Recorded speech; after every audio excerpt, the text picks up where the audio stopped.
या ठिकाणी काढण्यात आलेली आहे। कांदिवलीमधली ही दृश्य आपण या ठिकाणी पाहतोय। मुंबई उत्तरमधून पियुष गोयल हे महायुतीचे उमेदवार आहेत। पियुष गोयल यांच्या विरोधामध्ये काँग्रेसचा उमेदवार असणार आहे। तर पियुष गोयल यांच्या निवडणूक कार्यालयाच्या उद्घाटनासाठी म्हणून उपमुख्यमंत्री देवेंद्र फडणवीस या ठिकाणी उपस्थित आहेत।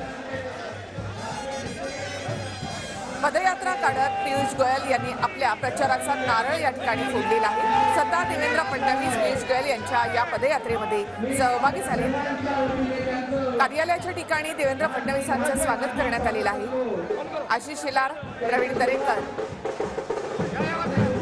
या ठिकाणी उपस्थित आहेत। तसंच या आधीचे इथले उमेदवार म्हणजे इथले खासदार गोपाळ शेट्टी हे देखील या रॅलीमध्ये सहभागी झाले।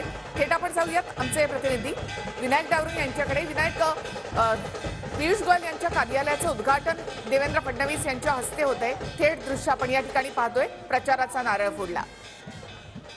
बरोबर आहे। महायुतीचे उत्तर मुंबईचे उमेदवार पियुष गोयल जे आहेत यांना उमेदवारी जाहीर झालेली आहे। त्यानंतर प्रचार जे आहेत ते टप्प्याटप्प्याने त्यांनी सुरू केलेला पाहायला मिळतं। आज राज्याचे उपमुख्यमंत्री देवेंद्र फडणवीस जे आहेत ते त्यांच्या प्रचारात या ठिकाणी आलेले आहेत।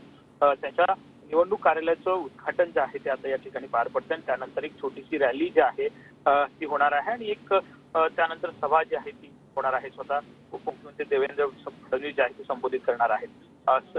जे सिटिंग खासदार होते गोपाळ शेट्टी यांची तिकीट कापून जे आहे ते पियुष गोयल यांना तिकीट देण्यात आली होती आणि गोपाळ शेट्टी सुद्धा या संपूर्ण कार्यक्रमात उपस्थिती दाखवताना आपल्याला पाहायला मिळते। टप्प्याटप्प्यानं भाजप जे आहे तो मुंबईतला हा प्रचार जो आहे तो सुरू ठेवताना आपल्याला पाहायला मिळते। मुंबईतली जी निवडणूक आहे तिला वेळ आहे तरी सुद्धा प्रचार जो आहे तो आता या ठिकाणी उत्तर मुंबईतला भाजपने सुरू केला आपल्याला पाहायला मिळतोय।